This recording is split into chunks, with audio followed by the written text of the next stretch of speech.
everyone and welcome to Best of the Month. This is the show where I'm joined by a load of creators to tell you what game they've enjoyed most in the past month. So it could be an old game, it could be a brand new game. Let's find out what people have been picking. Hi, I'm Libby, this is Julian, and together we are BoxedMeeples, and another month has come to the end, so it's time for another favourite game of the month, and why. Sometimes these are games that have been new to us, sometimes they're ones that we've just played and had a great game of. So what was yours this month? Well, my favourite game in February was Sky Team. Now, this is a two-player only game that differs to all the other games on our shelf. It's a game of no communication, where you chat about what you're going to do on a turn, and then you just hope the dice roll in the manner you want. As together, between you, you need to land a plane. It starts off quite simple. You just got to make sure the plane is level and going at the right speed. Your flaps are down, your brakes are on, and as you touch down, the passengers cheer your name and applaud. It all starts so well. But then as you play through the game, it gets more and more complicated. And you start having to manage fuel. You're having to negotiate around mountains.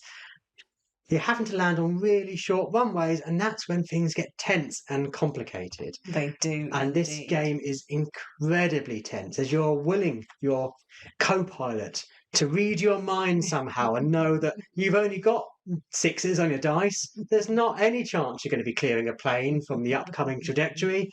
You're just going to hope they do it. And inevitably, you plough into this plane. You plough into the ground or you manage to completely overshoot the runway.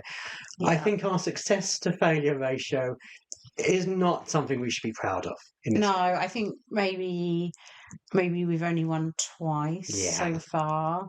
Not great. A lot of flaming wrecks on runways. Room for improvement. Definitely, but such a fantastic experience. And like I said, so different to so many other games we play. And you can play this in 20 minutes at the end of the day or after that playing a bigger game. And it's such a fun experience. When it all works out, it's magical. Yeah, now we just need to play it on a plane. Oh, not I'm that brave. For me, this month, it is Final Girl. We had a great game. I know that this is a solo game. I love playing it solo, even though I'm not the biggest of solo gamers. But on Valentine's Day, we thought, let's mix it up a little bit. And we sort of played it cooperatively, joint deciding what to do, seeing what was going on. Red was in the forest trying to avoid getting killed by the big bad wolf. And it was just a really fun game and really enjoyed it. I love how the boxes in Final Girl, you get those different options for the different girls, the different locations, and you can mix everything about the different villains. And it really changes the game up and gives it a whole different vibe and things going on for it. So this is another tense game. We've both picked tense games, I think, where you're kind of thinking, oh gosh, I just need that card back in my hand, or I need to try to get those people out to safety before this and that might happen, and is the big bad wolf going to get his teeth into us, and it seems to go down to the wire quite a lot, every time, particularly with those dice rolls, just when you're needing something desperately, you then all of a sudden roll a dreadful thing. You've got nothing to work with, and you're just praying that there's something in your hand that you can manipulate that with, or it's like, oh, well, wait and try again next time. But yeah, excellent game, loved it, and just really enjoyed that sort of changing it up and playing it together, even though, of course, most of the time we'll play it solo. Hi, I'm Josh from the YouTube channel joshyaks, and I have bad news and good news for you. The bad news is that in the entire month of February, I only got a single game to the table, and this is because myself and my one gaming friend both have in common the fact that we are both on long-term disability due to chronic health problems.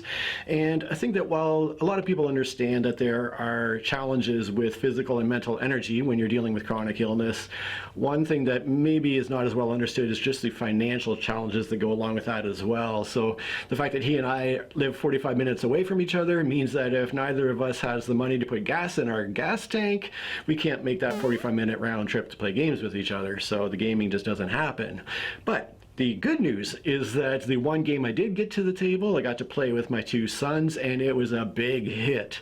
So back in Christmas of 2021, I picked up a game called The Adventures of Robin Hood for my boys. This is a game by Michael Menzel. Both the design and the artwork are by Michael Menzel. And when we got it to the table in 2021, the kids just loved it. They just kept asking to play it over and over again. And over the course of the Christmas break, we played through the entire base game campaign. So when they released the Friar Tuck in Danger expansion towards the end of last year, I of course had to pick it up for my boys for Christmas, and we finally got it to the table towards the end of February there, and once again, the kids loved it. This is a storytelling campaign game, and whereas the base game has about 7 adventures to get through to complete the campaign out of a total of 9, I think, because there's a point at which there's a branching aspect of the storyline, the Friar Tuck in Danger expansion adds a further 4 scenarios to that campaign. Now the hook with this game is that the game board has a lot of locations on the board itself where a cardboard piece of the board can be peeled out, and behind it there is something to interact with. So players can move around the board, go to a location, and look up in the adventure book what happens. And the really clever thing is that each location on the board, depending on which particular scenario you're playing, you might have a different interaction with that character or that thing on the board. So while there's not a lot in terms of big strategic or even tactical decisions to be made in the game, it's very much a text-based adventure, kind of running around and see what happens and hoping you get a bit lucky on what you find and cubes you draw out of the bag to resolve certain encounters. Just the way it's all put together by Michael Menzel is so well done. And in fact, right in the middle of playing our game, my older son, who's 14 years old now and has quite a logical mind, just came out and said, "This game is just so cleverly designed." And I was like, yeah, you're right. It's just so well done. Both boys immediately wanted to play it again the next day on the Sunday, so we got that second scenario played, and we're looking forward to finishing up the last 2. So it was definitely the highlight of my month of February, and like I said, we can't wait to continue with it. I'll catch you on the next one. Cheers. Hi, I'm Barb, Meeple PhD, and my favorite play for February 2024 was Artisans of Splendid Vale. This is a campaign game where players take on the role of adventurers who live in this magical land, where people have come together to do artisan type work. Every night there are meteor showers that bring these red rocks down to the ground, and if you use those in the things that you are making, they can imbue them with special or magical powers. Each game, you are going to choose a location on the map that kind of grows as you play the game. It will give you a location in a book, so every player has a book that they are reading. The books are slightly different from player to player. There's some main text in each section that everybody reads, and then there are places where the different characters can insert what they're seeing or feeling or doing. For example, I have a character who is an artificer. They are really good with machines, and so they might look at something and find something mechanical to look at, where my partner is playing someone who can speak to the animals, and so their character might see a hole in the wall and go talk to some mice that are there. So once you've chosen a place on the map, you're going to start reading the place in your book that corresponds to that, and it will move you around to different places in your book, oftentimes bringing up maps that you're going to look at, and as you look at them, you'll see different numbers that correspond to places in your book that you can go to.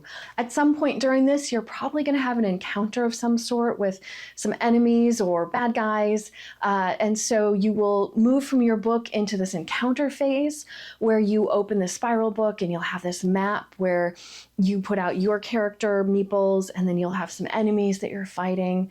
It'll give you instructions on how to do this based on dice rolls, and you will have your own abilities in your booklet that tell you what you can do that kind of start out the same from player to player, but then they kind of get better as you go along.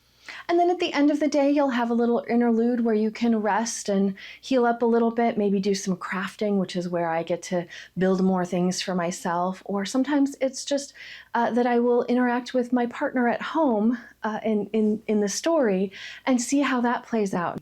And so it's just been a really pleasant thing to immerse ourselves in this story.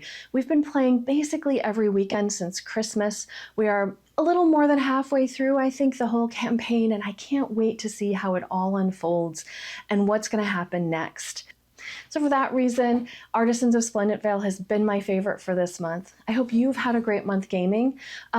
Be sure to go look me up on Instagram and YouTube as MeeplePhD, and I have a blog at MeeplePhD.com. Otherwise, I'll see you next month. Okay, so it's been a hard choice for me this month. I've played a number of games. I've played a number of games that I really enjoy, like Love Letter, but I always am playing that. It's not been new to me. Mostly the new to me stuff, well, that's been either it's been good, it's been okay, solid games, or it's been a game where I can't talk about it yet because of an NDA, that sort of thing. So I'm going to break the rules a little bit and actually sort of recommend a game on Steam, so a digital game, but it's a digital deck builder called Wild Frost. In this digital deck builder, very much akin to like Slay the Spire, you start off with a basic deck. A deck of cards that just maybe do a couple of damage, maybe freeze an opponent that's coming towards you, that sort of thing. But as you go, you can upgrade your deck, you can slim it down by getting rid of cards, you can upgrade cards, all that sort of goodness that you'd want in a deck builder. And, well, because it's a PC game, I believe you can get it on even phones potentially, but you can certainly get it on other platforms, well, it kind of does all of the admin that you might need to do. You know when you're playing a deck builder and you're like, right, I've generated this income to spend and I've got this to track and I've done this much damage to that enemy. Well, all of that's just taken care of for you. Yeah, I'm excited to see what Slay the Spire deck building board game is going to be like, but, well, for now at least, Wild Frost is the one that's capturing me most and making me come back and play more. I love the fact that every time, just like in a normal deck builder, as a board game, you start with your deck and it will grow with hopefully better cards as you fill it full of stuff, allowing you to get further and further. And, well, at some point you also have the ability to thin down that deck. That captures for me exactly what you'd want from a deck builder, and I know it's cheating, but, well, otherwise there's not really been something that I can talk about that's been my best of the month. Well, let's see what some others have been picking, because their choices are probably a bit more normal than mine. Hi, this is Ambi from Board Game Blitz, and my best of the month for February was Decorum, which I played on Valentine's Day with my husband. So Decorum is a cooperative deduction game. I actually got it as a review copy a couple years ago, but I hadn't played it 2-player only with my husband yet. I played it at 2 players with Crystal, my co-host, and also at 3 and 4 players with people, but not the 2-player campaign with my husband, which I felt like would be what I liked a lot about it. I do like it on other player counts. But the theme of the game is your roommates in a house and you're decorating the house. There's lots of different scenarios. In each scenario, everyone has a card that tells them different things they need. Like, I want no blue lamps in the house, or like each room has to be a different color. And these are secret, and everyone has their own things that they need. So at the end, you need to have the house so that everyone's conditions are satisfied. The way you do this is you can't talk about them. You're just either like placing items or changing them out or removing them. And then when you do that, the other players will say if they like it or not, and that's it. Partway through the game, you'll be able to share some of your conditions. And so during the game, you're going to be putting things down and like taking things off, and you don't know why other people don't like it. And then they'll be doing things and you're like, okay, I really don't like this because I need to not have any blue lamps, and I keep putting a blue lamp there or something. And so that can get really frustrating in a good way. And then you finally decide, like, okay, I need to share with this person that I don't want the blue lamps because they keep doing that. And so eventually you figure out, oh, okay, I think they're going for this, and like, okay, this is how we're going to be able to satisfy everyone. I really like deduction games, and I like cooperative games. So cooperative deduction is really cool. And this is cool how everyone has to work together and everyone's like trying to think through for the deduction part, since we have different information. And it was exciting being able to play with my husband, 2-player, finally, and I'm excited to play more. So with that, it's just the back and forth, and there's a whole campaign. We've only played through a few of the scenarios so far, so haven't gotten very far, but I'm excited to play more, and that's Decorum is one of my favorite games now. So yeah, that was my favorite of the month. Hey boardies, welcome to AmassGames. My name is Simon. Today doing best of the month for February 2024. So this is another Euro game. It is Amalfi Renaissance. This is from the Essen Fair 2023, so check my playlist for that. This is a game whereby you're going out, you can go to get some private contracts at various locations such as Macau and Kaffa in the Black Sea, in case you ever wonder where that was. You can choose to hire various people, so you can invite them, such as you've got Mehmed over here, we have got Erasmus, we've got Henry VIII, etc. All have unique abilities, some subdued artwork as well, going on as well. And what you're looking to do is complete titles, there are decrees, and to feed your people. You can get out more boats. It's a worker placement game. It takes about an hour and a half, maybe 2 hours to play. Great game, very much liked it. An 8.4 rating for me. This has been a wonderful game to play. Also, I want to talk about is the recessed boards. So the player boards, the individual player boards, and the main board, they happen to be recessed, which is very fancy. So this was initially called Amalfi, but now it's called Amalfi Renaissance. So yep, recessed boards going on here. Even the way in which you actually put things away, they've even got sections, which I can kind of briefly show you there, so you can kind of see where you put various different kind of tiles. Lots of replayability and lots of variety as well going on with this one. A nice discovery. I know someone else had mentioned this to me. And yeah, this is a game whereby it looks good on the table. It's lots of, like I said, different ways you can play it. I haven't played it solo yet, so I don't know if I ever would, but there does seem to be some interest. Lots of strategy, a lot of talking about the game too. So this is something you might want to check out. But yeah, this is Amalfi Renaissance. This is by Takeo Yamada and artwork by Urab Rocinante. It's by Silex Games over in France. And again, I hope you found this of interest, but again, look forward to speaking to you for hopefully the month of March 2024. But yeah, that is Amalfi Renaissance. Thanks for now watching. Back to the table. And well, that about wraps us up. I hope you've enjoyed today's show. I know I cheated, but the other creators, well, they've picked some pretty cool looking games. Certainly some that I want to get to the table and give them a go as well. Let me know out of all of them, what would your pick be? And well, what would you pick from the games you played in the past month? Let us know in the comment section below. And while you're going down there, all the links to the creators that were on today's show will be in the description box. So why not give them a click, give them a subscribe and share the love. And until next time, have a great month gaming.